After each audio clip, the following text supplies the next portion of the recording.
Welcome back to the PPM Winter Circle podcast. I am Hunter. Next to me is Mr. Rodney. Hello, guys. Next to him is Mr. Randy. Hello, Jim. And next to Mr. Randy is Mr. Ricky. Well, I'm here again. Don't be all happy about it. Yeah, welcome back. Really glad to have you. So, today, as you can tell, we do not have a guest. We are going to be going through a couple of things that we're going to be doing in the off season this year. Kind of wanted to give y'all an insight. We got a lot of great guests lined up for the next, I think, 4 months we looked at it. So we're very excited to share that with you guys. So what we're going to get started off into is the podcast, actually, obviously. We are going to have our guest on every podcast with us four. And most of the time with them, we're going to ask them the same question we did in the Bradbury video. You said every podcast, and there ain't nobody here today. After this one, bud. Okay. All right. If that's all right with you. Maybe I understand better now. All right. That's, yeah? He's a little slow. Go ahead there. Okay. All right. All right. So, we're starting off a thing with our guests. It's called Quick Time, presented by PPM Racing Products. As you could tell in the last video, we asked them a couple of speed round questions and just see how fast they can do it. So we're going to do that with all of our guests, along with the boys here. That's what we'll be doing today. And, yeah, so that's kind of the gist of the... What are we looking at as a guest? Can we get a sneak peek? I know you've been working on it pretty hard. Can we get a sneak peek? Or do you not want to let none of that go right quiet? I know we're going to be doing some stopping. Producer Delvin. Yeah. Producer Delvin. Yeah. Any sneak peeks? Sneak peeks. Slideshow. Yeah, we got... Track champions. Got series champions. Got a couple of chassis builders coming on. Got a bunch of our vendors. We got Spike from Willwood coming on. We're going to get Buck from Daytona 1. I tell you what, out of the whole time I've ever done any parts salesman or parts selling, anything like that, Buck has been the only person to ever get high-toned in how, confident he is in his products. Yeah. He is very precise. Gets very excited. Yes. He knows his product. He believes in it. And that time I talked to him, I was ready to buy a truckload. Yeah, I called him one time for a motor we had, and I was like, Buck, I said, we're having overheating issues. The oil temp's getting too hot. I was like, man, we got to figure out something. I was like, because that was around the time that I had actually, started getting into Daytona 1, started trying to understand it. And I called down there and I said, Buck, all this is going on. What do you recommend? He's like, you need the 1540 semi-synthetic. And I was like, is that going to help? He said, it'll help every issue you got. He said, just believe me. And, dude, he went down the list of all the additives that's in there, all the different types of things of what those additives do.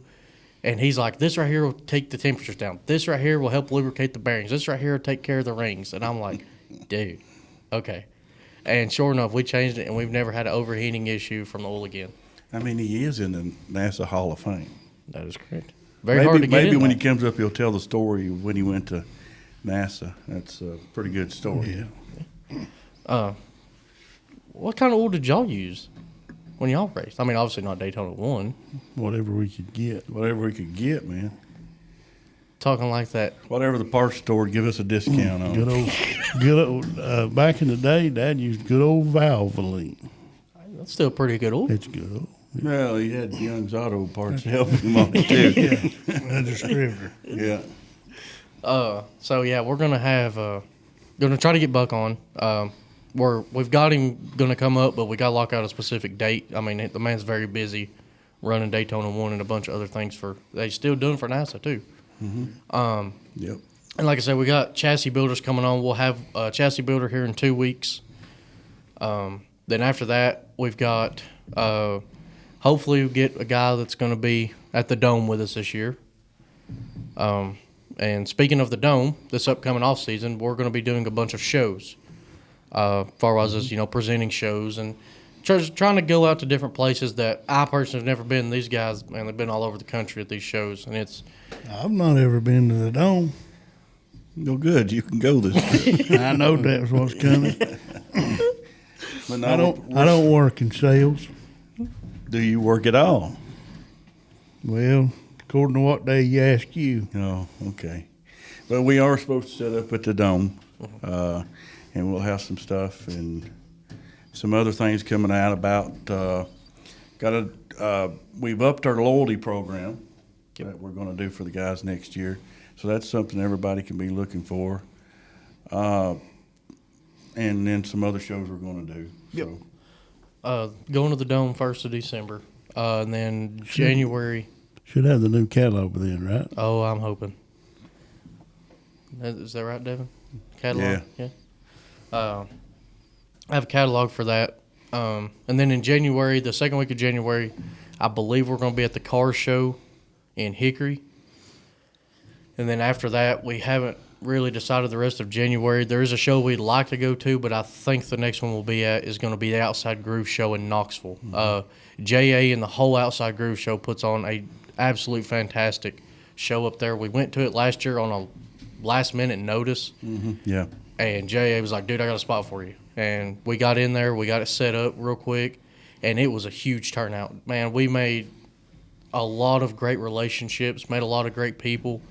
And it was one of those things that the relationships that we built, even with other companies, it would have never happened without that show. So we appreciate JA for allowing us to be a part of that with them.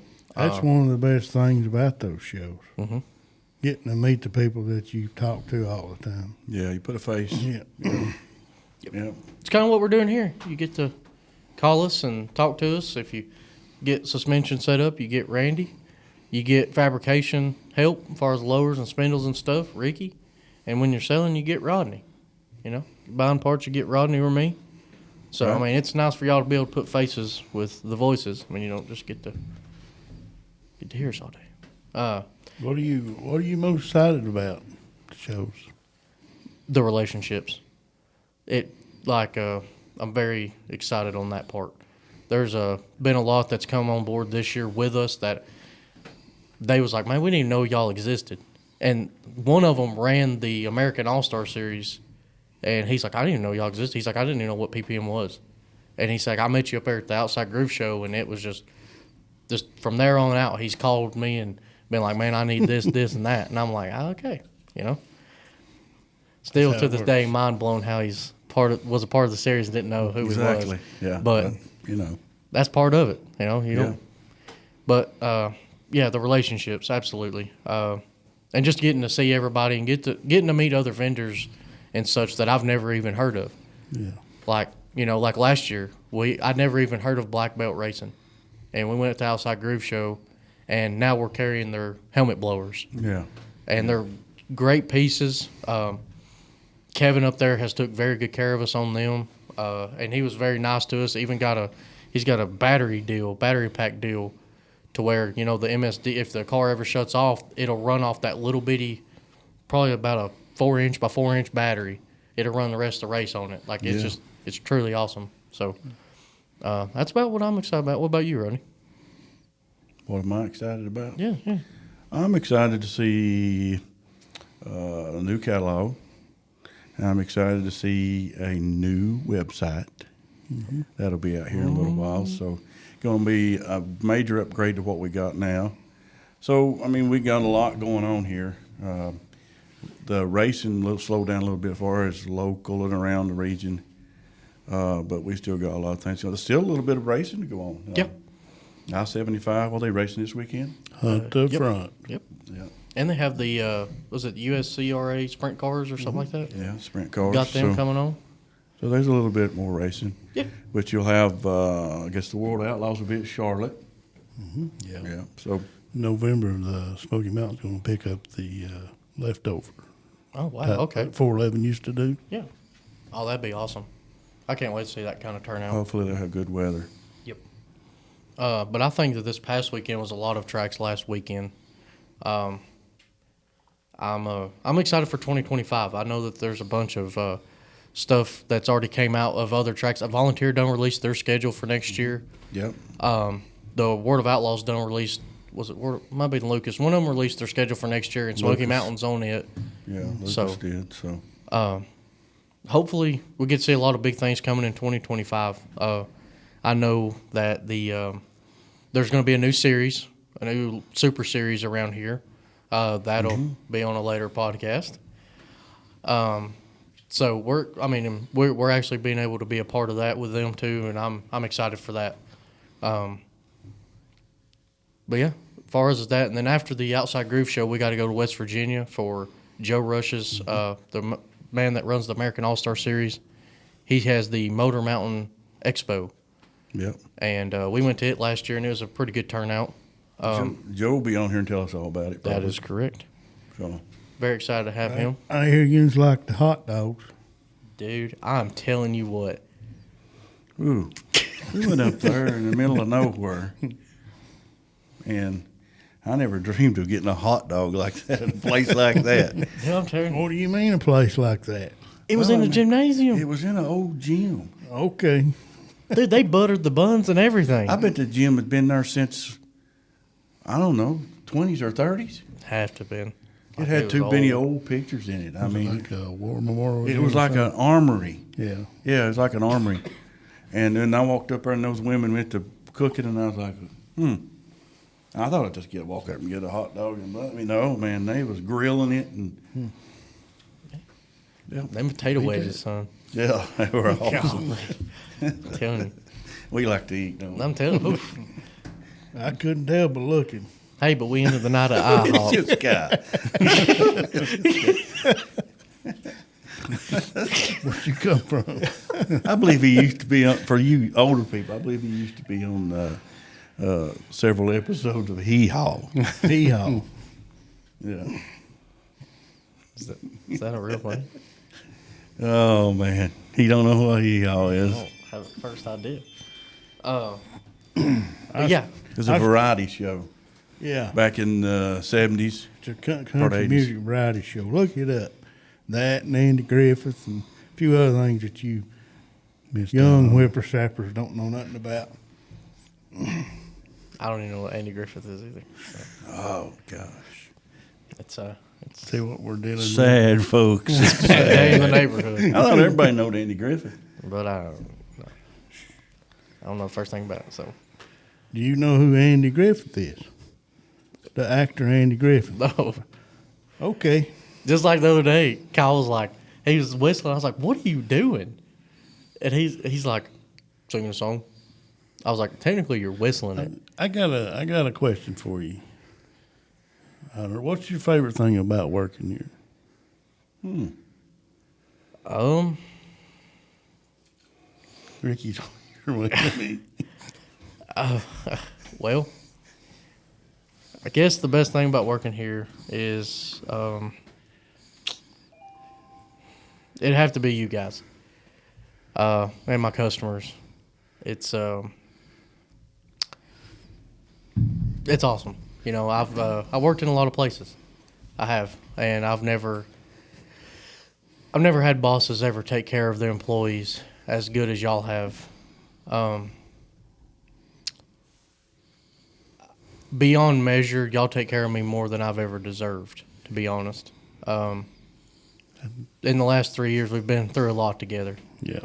A lot. And no matter what bad decisions or bad words I have, y'all never let it affect what we do here and the progress we make. So, I mean, I truly appreciate y'all being the best bosses that I've ever had and I'm ever going to have. So, yeah. And other than that, it's got to be the customers, man. They make it worth it. Just the memories I've been able to make with them. This job has gave me some of the best friends I'll ever have. And I wouldn't trade it for the world. Yeah, you've grown a lot, learned a lot, and learned a lot of people. Like we said once before, you get to know a lot of people. You do. And that's something I wouldn't trade for the world. I wouldn't, honestly. What's some of y'all's favorite things about working here? Oh, no?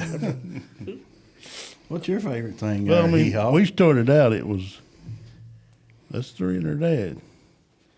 And I can't say that every day was great because we had our arguments and our fuss because it was stressful at that time. It was stressful, but not like that. But that's probably my favorite thing. What's that? Being here with me and you. Oh, you took my answer. No, me and Ricky and Randy, we've been together since Mom Since was you carrying told her. Mom to take me and Ricky back. Yeah, since I was able to take them on back yet. We've been fortunate to be around each other, and we get along pretty good. And like with all our employees, I appreciate them all. Some of them I'd like to get some days, but It's all right. I'll feel it. It's okay.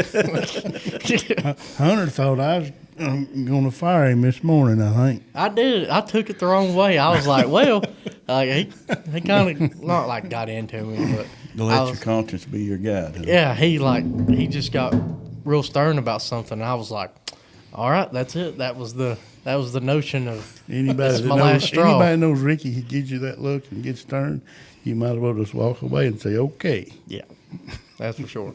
So, what are you working on? What are we doing here? What are you working on? We were working on. What are you working on? At this moment, it's trying to get a lot of the more podcast guests locked down. Obviously, we've got a lot of great ones. Like I said, we got a lot of them coming on. We are in the process of coming out with new products as time allows. Obviously, I mean, you can't grow without progression. So we're working towards that. Got a lot of big things coming in the new catalog. I believe next year we've got a couple new brands that we're going to start carrying. We'll release that when time comes. It's just, and a lot of that within the brands that we carry, we're just adding more of them, trying to allow y'all to get the more products that they offer that, we don't offer to y'all directly. We can get just about anything, but we have a select few parts that we offer from these brands. So, but yeah, we're working pretty hard. Right now it's pricing season. At the end of the year, we get new pricing from all of our brands and everything else, and we have to go through our sales on price evaluation for our parts too. So that's kind of what this off season entails for us. So hopefully the election will go good. Hopefully, if it goes good, next year's going to be a great year for racing. Devin really liked that one. It's just part of it. Yeah, yeah. Everybody's like, you can't mix politics and business, but it's one of those things of politics affects business. So, yeah, that's it right there. It sure does. Yep. Hopefully next year will be pretty good. What do you got new coming on, Randy? What you got new coming on for next Well, year? I just want to tell everybody till, I think it's till the 1st of December, I got 10% off on shock rebuilds and shock service work. Kind of beat the rush. AFCO, Bilstein, Fox, CRI, Integra, Olin's, Penske, QA1. I'm glad you said them all, because when I said them the other week, I missed like 4 of them, and 2 of them you have like 12 shocks apiece in there for. So You can do that in your sleep. Can I'll you tell say you. that again? It's a little fast for me. I can't if I look at the list again. one more time. We thought you was smart. You got a cheat sheet. I even had to put down here the phone number, so 865-354-9669. That's it. Located in And you, Rockford, hey, and Tennessee. you want to work on people's shocks? Well, most of them shocks. Oh, okay. Randy, you got to tell I me can't something. work on everybody's. Why not? I'm not enough of me. Well, that's the reason I need to get it in here. That's right. Get them ready. Get ready for That's next why I year. run this deal is get you them know in what's here, get 'em coming. done. So yeah, you've got quite a bit of customers. We know. Yeah. You send them in here, this is the only guy that touches them. Outside of maybe cleaning them. I'll never forget that one day we was sitting up there, and me, Rodney, Ricky was standing upstairs, and the guy was talking to Randy, and he's like, gets done with Randy, and he tells Randy, he's like, all right, I need to go get some parts. Randy said, yeah, just right upstairs. And the guy goes, all right. And I remember because Randy told me. And he come upstairs, and me and Ricky and Rodney was standing at my desk, and That dude walks through the door. Ricky looks at him. That guy goes, "What the?" He's like, "I just got done talking to you." Happens a lot. He said, Ricky looks at him. He goes, "Yeah, and?"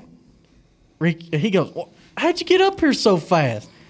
And Well, I'll play along with it. You know that. Ricky's like, he goes, I went through the elevator. And he goes, "Elevator?" And Ricky's like, "Yeah, I went through the elevator." He's like, "You changed shirts too?" He's like, "Yeah, I have a whole rack hanging in there."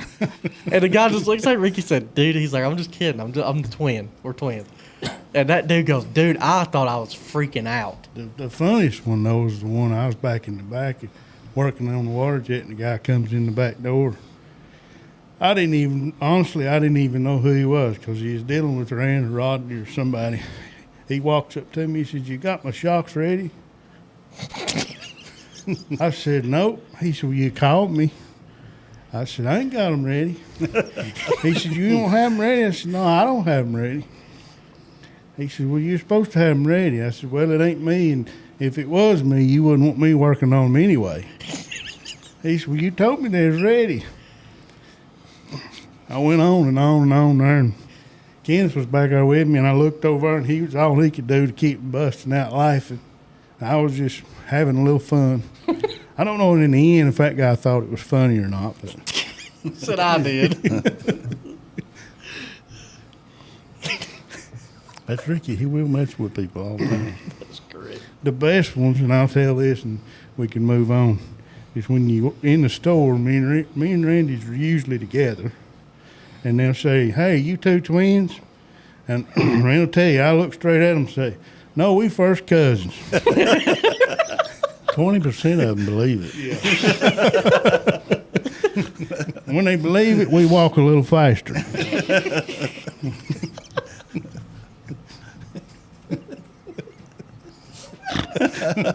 You okay over there? You didn't realize that Ricky is such a comedian, How didn't could you? it? Especially when he walks around out here all day and doesn't say anything. It's like when he puts the headphones on, bang.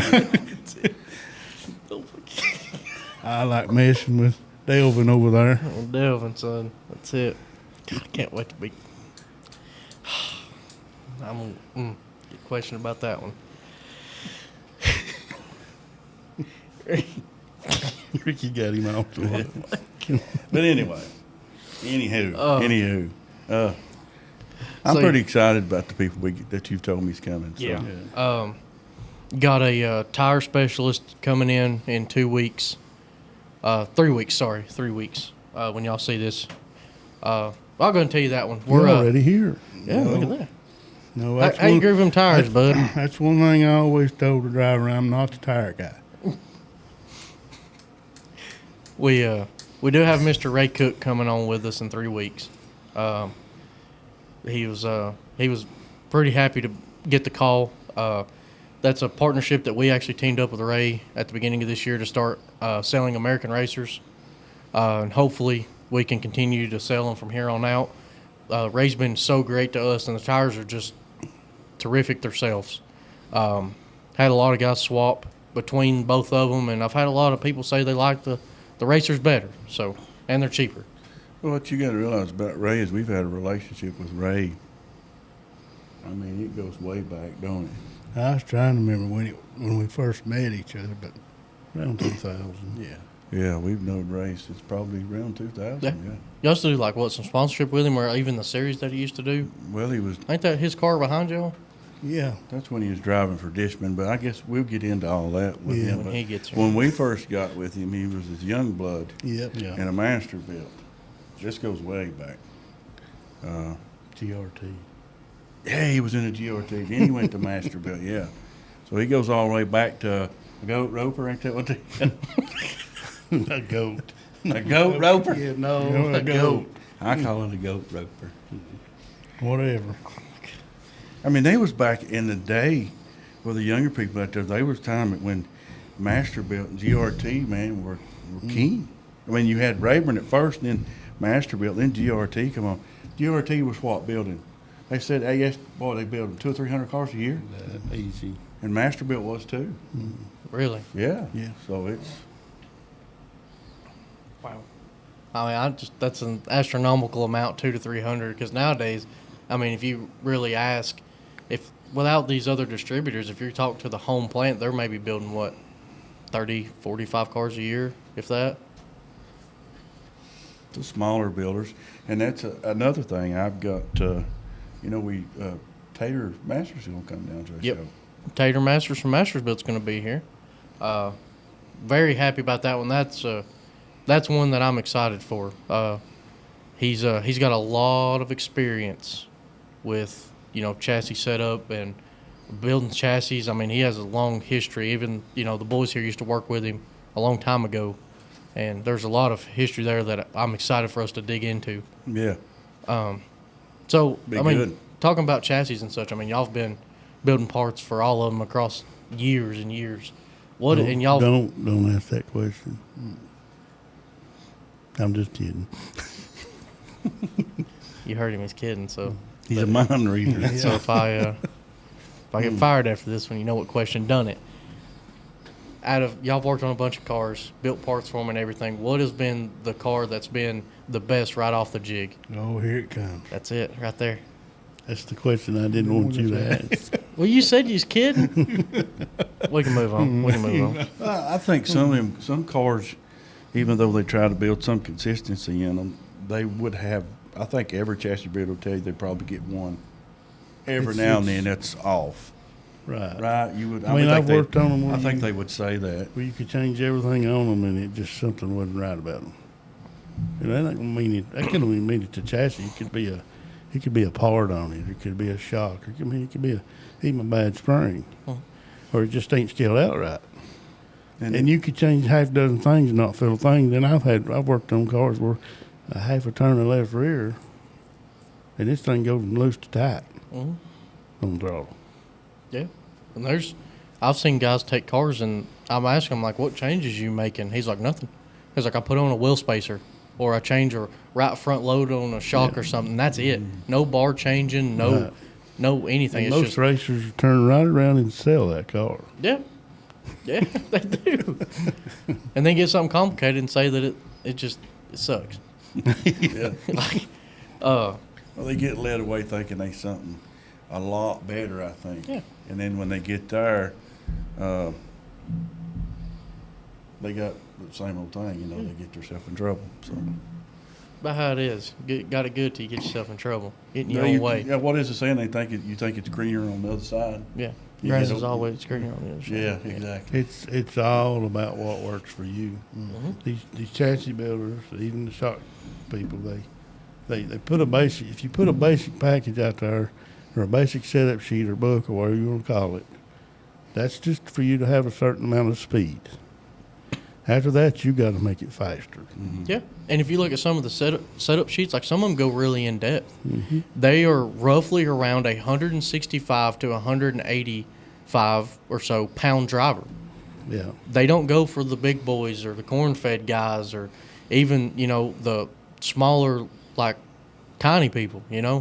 It's always that little range of the what what Tiny people. I gotta watch what I say, but Petite.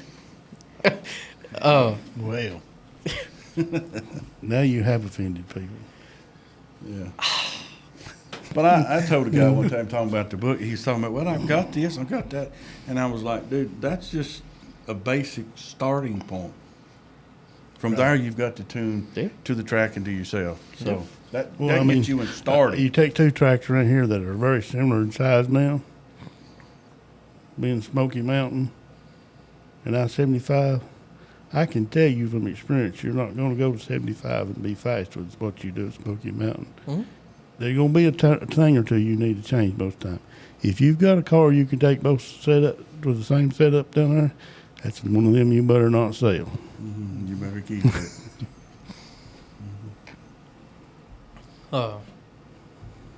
Now, on that point, like what you're talking about, like different drivers, and you have to fine tune and stuff. Randy, how often do you get in your shock business to where these guys are like, get me this valving or this inch number. This is what the chassis does, and then they're like, well, that doesn't work, and you're like, yeah, because it has to be accommodated to you.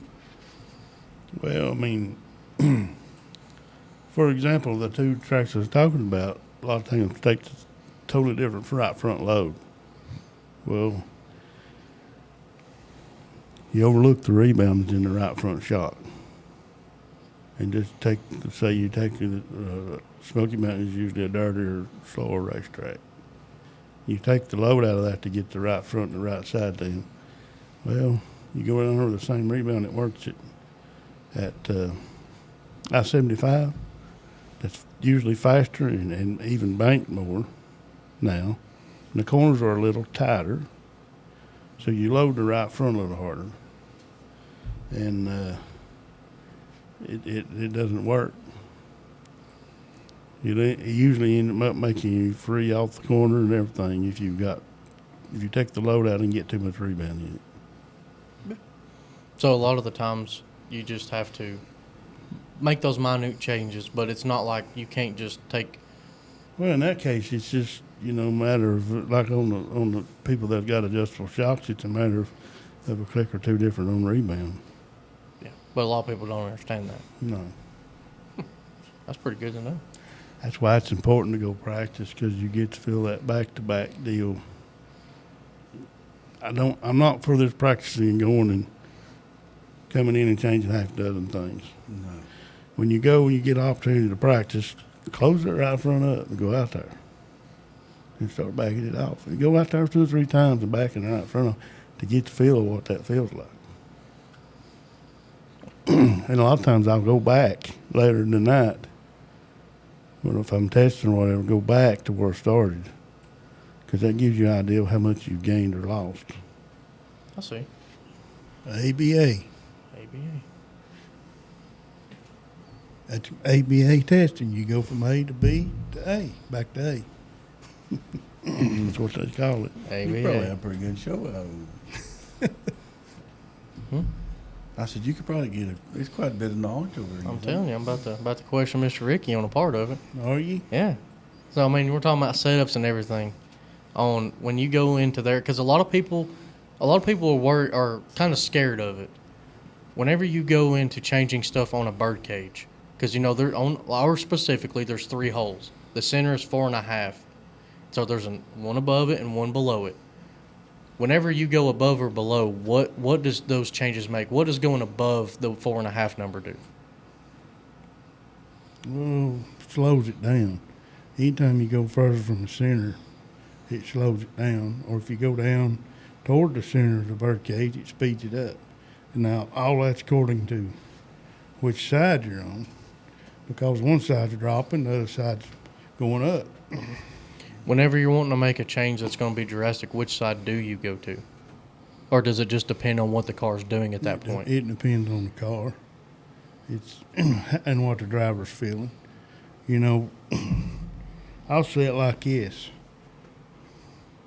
When you get a driver that can tell you this wheel is shearing, this wheel has more traction, you can base it off of that through the information you get to know which wheel to work on. That's what you got to look at. Now, I could do it on the other side and say you're tight getting in the corner, or say you're tight off the corner. You can raise that bar up, but you're killing traction.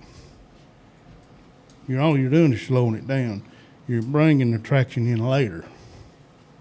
I got you. Which is going to slow your corner speed down, but it might actually be faster because you can actually turn the car. It's a lot. That's where tuning for a built motor is different than tuning for a crate motor. Mm-hmm. So along the lines of what we just talked about, what's your outlook on a standard birdcage versus zero index? Because a lot now I've got calls on people wanting zero index stuff, like they're wanting it zero index, but yet this other style works for so long. What's the advantage of going to zero index? Or is it just a gimmick? I'm not going to say it's a gimmick because probably a lot of it goes into what I was just saying. They got too much traction to start with. So that tells you what I think about zero index.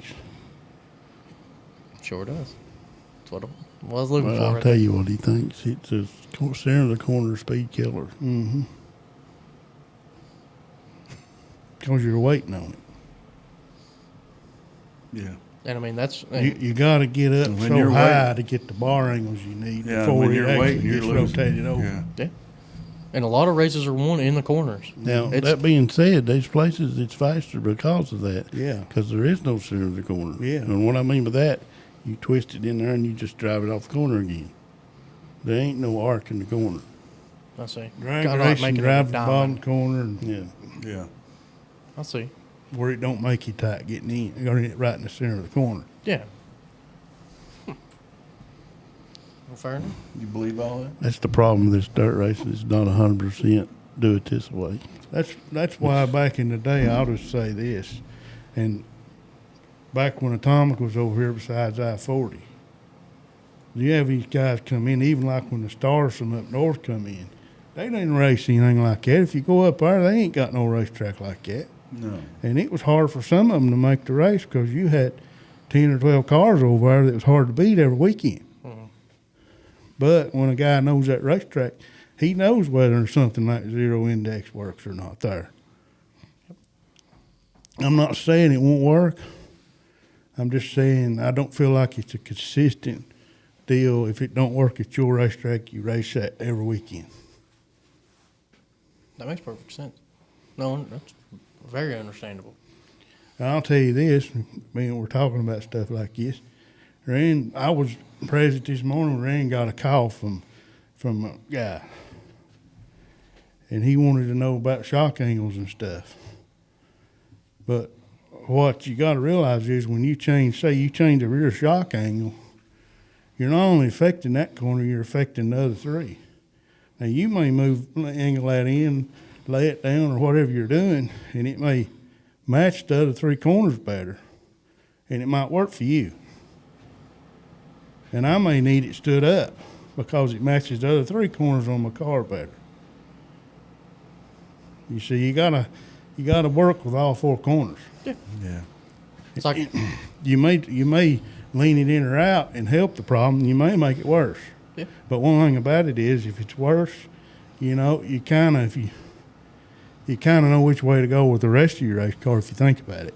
yeah, and like this past 2.5 years, working on a modified, I've learned that when you take or add, if you take some out or put some in on a load somewhere, like if it's the right front, if you take it out, you have to put it in on the left rear. If you put it in on the right front, you have to put it in or opposite of the car. That's what I'm trying to say. Yeah. If you put load in the right front, you got to take it out of the left rear. And that's something I've never been able to understand until I started really getting in depth on how the setup works. And it was just before that, I only made an adjustment one place. Skateboard. Huh? What's- It's like Bloomquist always said. There's a legend used to say there's nothing but a skateboard. Scott it. Bloomquist used to say that. It's a skateboard. That's it. A guy told me one time, because when we first started, tire pressures, I just set them at 1 and go. And guy told me, he's like, this was like at the very first couple of weeks. Like it was like we were still learning and everything. And I was talking to a guy about it, and he's like, what are you doing on air pressure? And I was like, this and this. What do you do for qualifying? I was like, this and this. What about the feature? "Well, this and this." Like same exact numbers all through the night. He's like, dude, he's like, you gotta adjust to the track. And I'm like, well, I don't know how to read a track. Like I'm just learning. And he was kind of telling me, he's like, well, if you see this type of racetrack, you need to adjust and go down, or this type go up. And I was learning. I was like, okay. He said, the very important thing is, he said, and a lot of people don't understand it, there is only 4 things that touch the ground between the race car and the track. Yeah. He said that could turn your whole night bad if it's not right. And I've learned that, and it's critical. It really is. Yeah. Tire pressure is critical. Mm-hmm. And that also affects tracks too, because the same air pressures we run at Mountain View, I don't run everywhere else. It's according to the track. You got to get air pressures, and I think we get sometimes overlooking the stagger in the car. A lot of people do. Yes. It's Absolutely.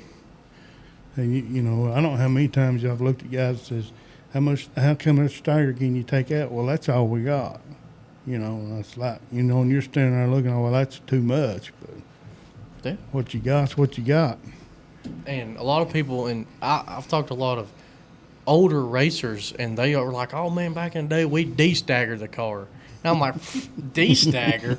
I'm like, "No way." Yeah, one night we went to a track, and it was black top to bottom, looked like baby oil on it. I did it. I swapped the rear tires and de-staggered it. That thing was a rocket. It turned anywhere it wanted to go. It was perfect. I was like, that ain't no joke. Do you know what you done there? But I don't know. I just listened to some old guys. Okay.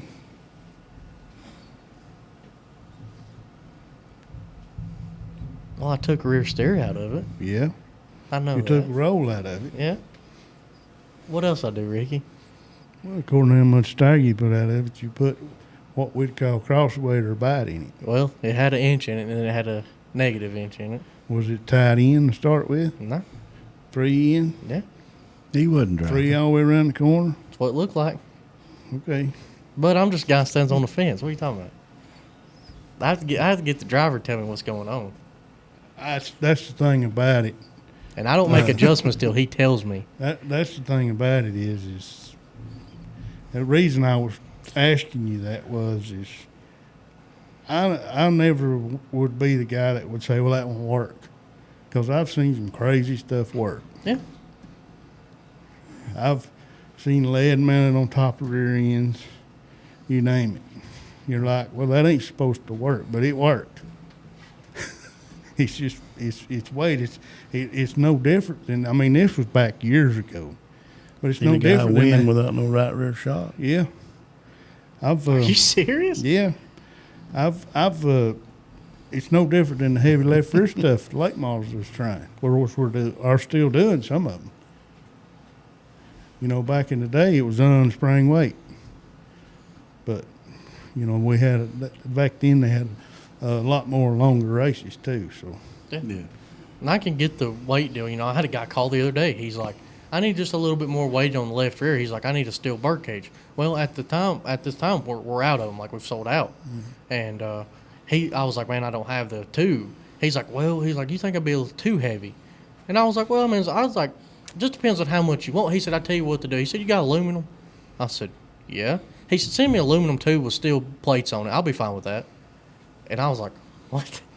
He's like, yeah. He said, just send it to too me. heavy on that deal. And I was like, okay. And sure enough, he called me next week. He said, dude, worked perfect. He said, done everything I wanted it to. He said, it gave the car what it needed. I appreciate you. And I was like, yeah. sometimes enough's enough, you know. I never thought just the barrel being a little bit lighter was going to make that much of a difference. But, I mean, it's just those little things. They add up. That's the hard part of figuring, even on adjustments. Making an adjustment and then making another adjustment to make that adjustment work to where it don't hurt where you was good at. Yeah. That's The driver is so important. Very. And I give them a hard time, but they're I call it your opinion is a lot of times all I need. mm-hmm. No, it's the truth. And and I've been, and it, like you talked about, there's some drivers that can't tell you the first thing. It's just like, it's coming out from underneath me. what drivers you talking about? But come on now. I ain't saying no names. But I have been fortunate enough to work with one that he'll tell me, he's like, man, he said the right rear's trailing, or the left rear's too heavy. He tells me, he's like, this is what we need to do. And I always ask him his opinion first before I give mine. Because I see stuff on the outside, he tells me on the inside. You were talking about the air pressures earlier. Ask Rodney, he used to run some asphalt late model stuff. Asked him what the air pressure buildup would do in those cars. Rodney, what would the air pressure build up do in those cars? It'll destroy you. We run bleeders. We run bleeders on asphalt.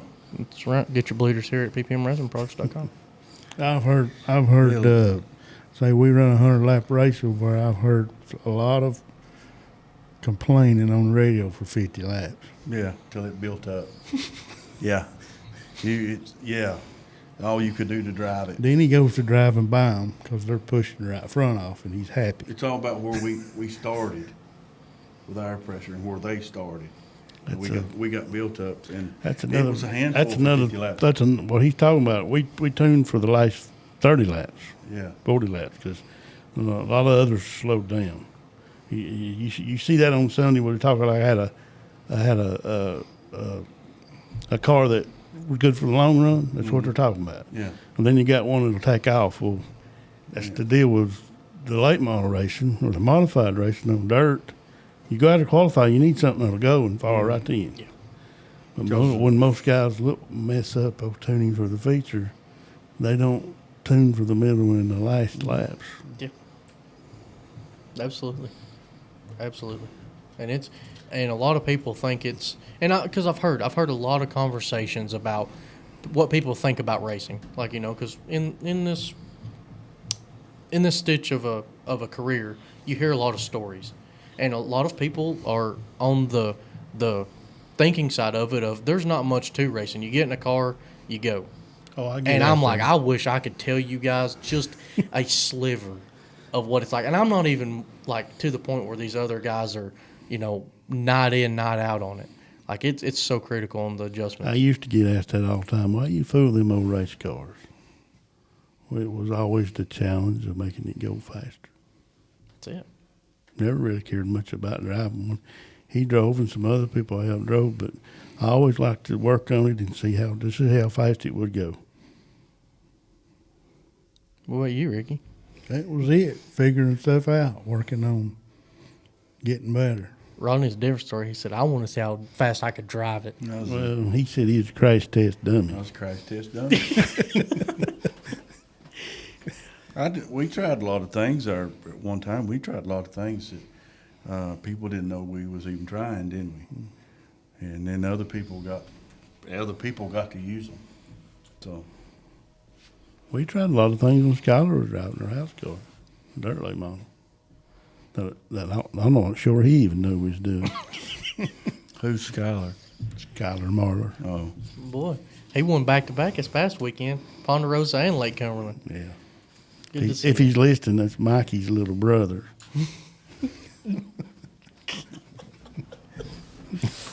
I'll get a phone call with this, but Y'all got any questions? Anything y'all want to say or add? no. All right. I got a question gonna- to end on if you ready to end. Okay. Outside of dirt late model, what would be your favorite type race car? I'm gonna give you some insights on some of these guys. What would be your favorite race car? Rodney? We're gonna start with you, Hunter. Oh, no. with I'll you. save mine for last. My favorite race car outside of dirt lake model? Yeah. Formula One. Formula One. What's yours, Reed? Go ahead. I had never really thought about it.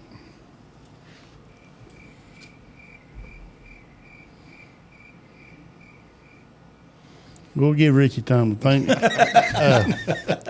Mine, a car that's always intrigued me is the asphalt modifieds, like the Wheeling modifieds, northern Yeah, modifieds. they're fun to watch. Yeah.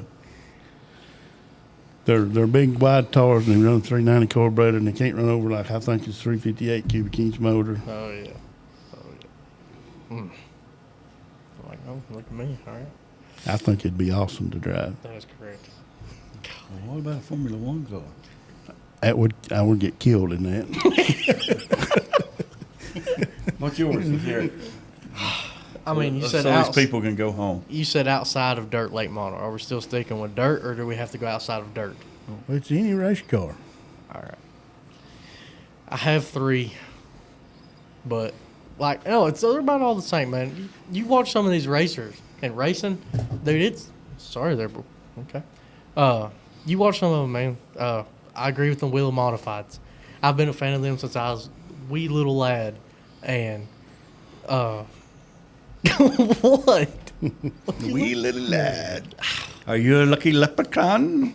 That's what I should have been for Halloween. But that, and I like street stocks. Like they put on a heck of a show every time. Like it's competitive. They're just fun to watch. But I do have to say, and I'm not being biased, open wheel modifieds. I mean, they're just small tire, huge motor. Like It's No, you said it had small pistons. It was a little 350. that's what it is. But we got a little 4.8. It's been worked. That's it. It ain't Okay. much to it. All right. What about you, Ricky? You time to think. Well, I like to see a good street stock race.